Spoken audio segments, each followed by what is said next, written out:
Hey y'all, hey, greetings and welcome. I am Dr. Cherry Estelhomme, and I am here today to help you format your APA 7th edition paper. All right, let's get started. So for starters, I want you to understand a couple of things that are different from the APA 7th edition from the 6th edition. So in the 6th edition, there was a running head on the cover page.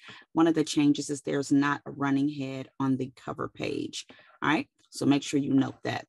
You do want to make sure you have a page number on every single page, including the cover page, and it should be in the header portion, and the cover page, of course, should be page 1.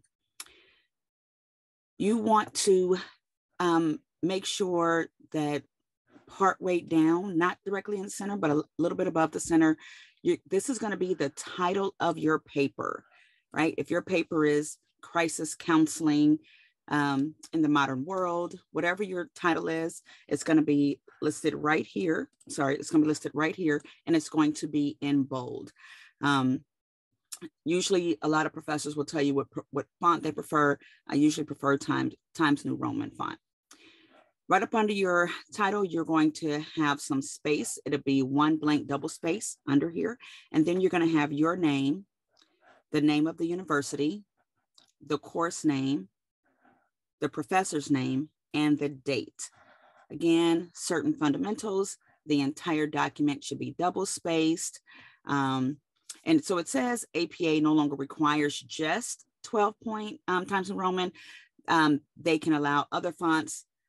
Usually for students in my class, I prefer everyone to be consistent. I prefer the 12-point Times New Roman font.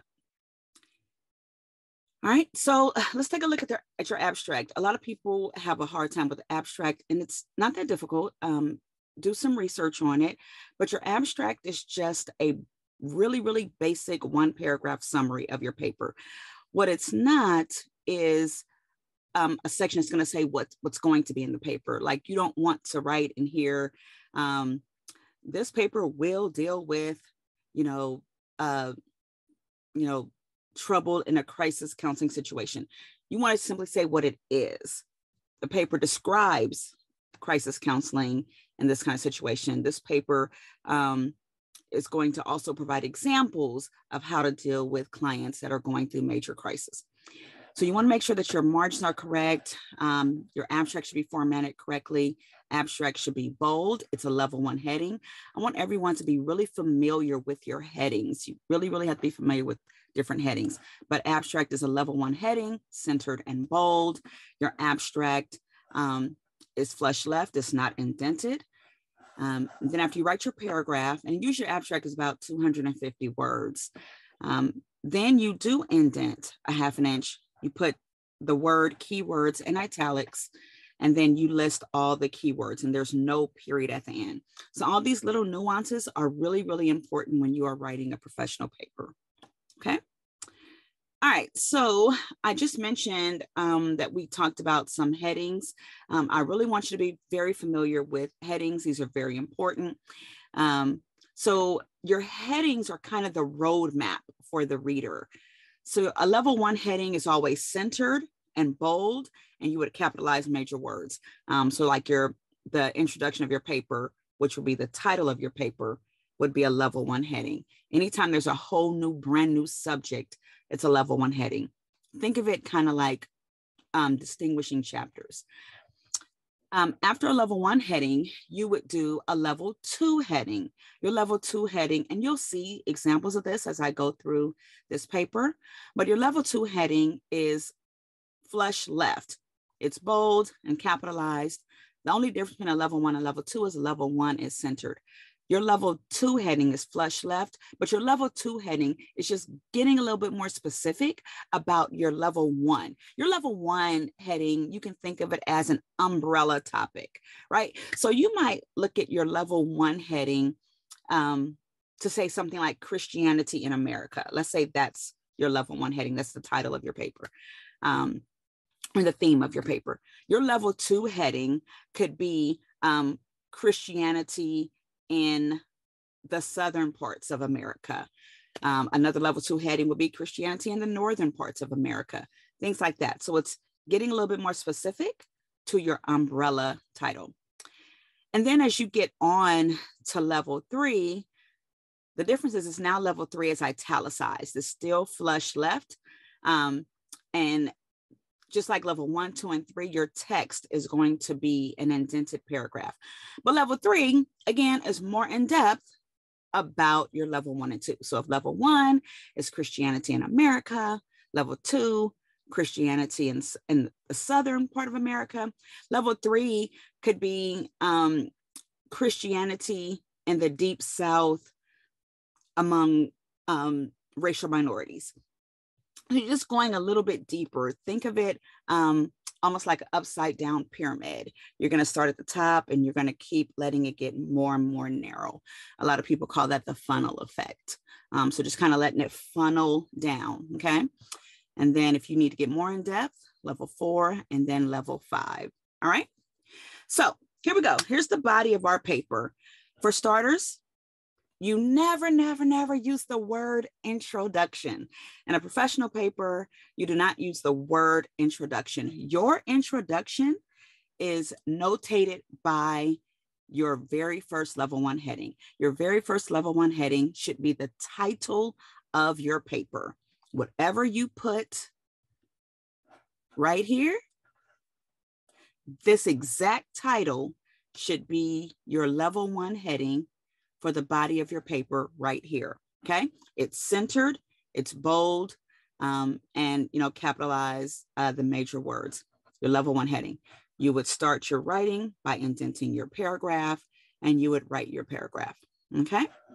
This one has 2 paragraphs. And remember to understand the formatting, just like there's no period behind keywords, you got to know the nuances. So for APA 7th edition, your paper should be 1 inch all the way around. And a professor with a really good eye is going to know if your paper is not 1 inch all the way around. And so trying to get by trying to move your margins inward, that's going to kind of backfire, because most professors, we literally can eye it. We see paper so much that we literally can eye it.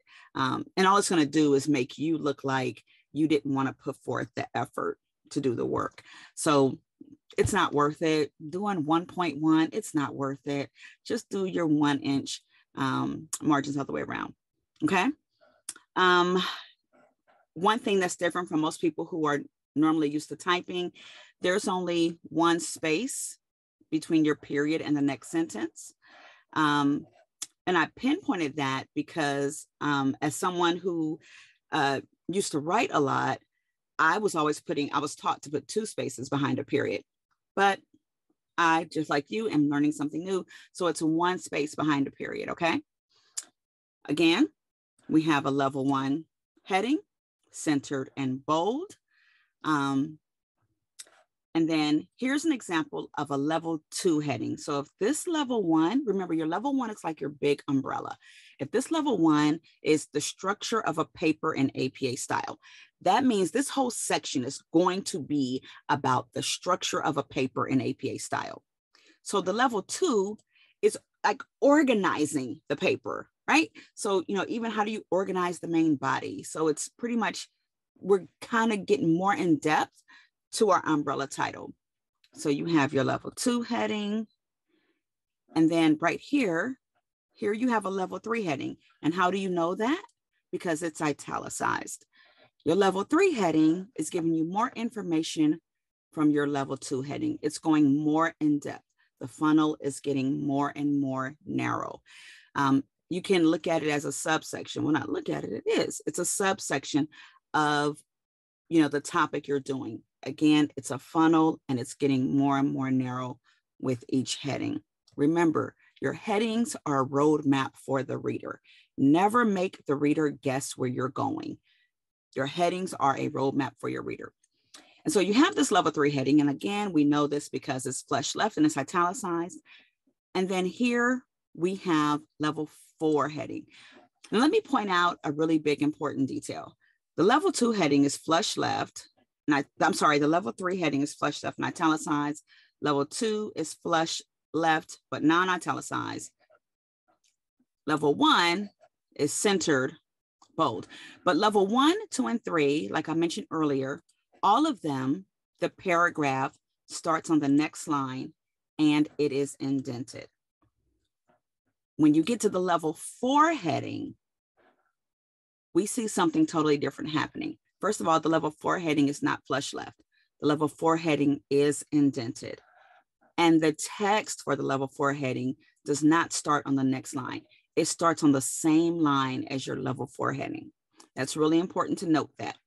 Again, your level 3 is flush left, bold, and italicized. Level 4 is indented, bold, non-italicized, and your wording starts on the same line, okay? I don't want you all to get anxious or have anxiety around this. This is something that you're literally gonna do so much, it's gonna be second nature. But in the event that it's not second nature, you can always pull up the template. Just pull up the template. If you're unsure, just take a quick glance. It's okay, all right? For a lot of classes, it's very rare that you're gonna need a direct quotation. If you do, you have to prove that this paper would not have been really well written without this extensive direct quotation. And what I mean by direct quotation, I'm talking about a block quotation like you see here. And so you would only use this if it's 40 or more words that are used. Again, you would really have to prove that your paper needed this whole block quotation in order for it to be used. 90% of the papers, you're not going to use this, especially in a small paper that's under 10 pages. If you're writing something longer, like a dissertation or a thesis, then yeah, this might be kind of common. But in an average graduate level course or even undergraduate, a 7 to 10 page paper or anything below 10 pages, you should not need a block quote. All right. But if you do, here's how you use that. Okay.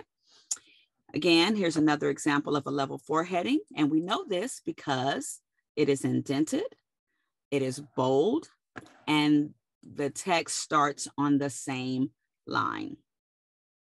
All right. Okay, so that's pretty much it for the headings. Let's take a look at some figures and tables. You want to make sure that you cite figures and tables. See figure 1. Even for appendix, see appendix A. You want to make sure those are accurately cited within the body of your paper. And then we have your references page. Your references page, as you all can see, because it's centered and bold, it's a what? You got it. It's a level 1 heading. It is centered and bold. It's a level 1 heading. All of your references should be in alphabetical order. You definitely want to double check your references. In the event that the professor finds an article that you listed in your reference or listed in your paper that seemed interesting, and they come to your reference page to find it, you accidentally, switching up names or something like that could make it look like your reference is not there. So you definitely want to make sure that your references are accurate, that they're accurately cited within the body of your paper, and that they're listed in alphabetical order. Okay. You definitely want to include DOIs as hyperlinked URLs. And the biggest thing for your references is you want to have a hanging indent. The text starts flush left, and usually the text won't fit on one line for a reference. So the second line of that should be indented. Again, as you're doing this so much, you're going to create your own template. And so you're going to have this as a running example. Okay. We use hanging indentions and just, make sure you're following the template. All right. So the last thing I want to mention about APA, which is a huge pet peeve of mine, is when and how to use the phrase et al.